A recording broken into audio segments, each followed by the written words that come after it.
Well, because I participated in an invasion, I was the invading force.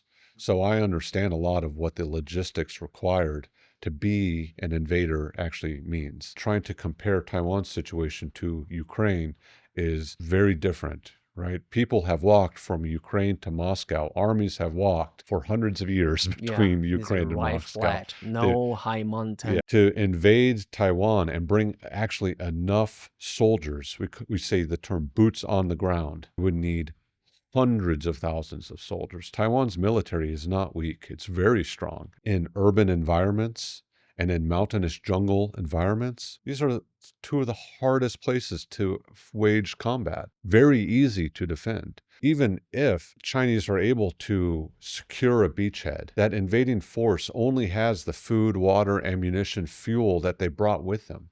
They still require a logistical chain, which has to cross the sea. There's no cover. There's so many weapons that Taiwan has that are able to destroy any logistical chain. China's army has no modern experience, no real-world modern experience. I criticize them for their actions within the South China Sea, but the actual accident itself happening, I'm not that critical of that. Accidents happen with tanks and with trucks and all the time. I think the big indicator is the Chinese destroyer kept maneuvering and chasing the Filipino ship after they knew they just had a collision.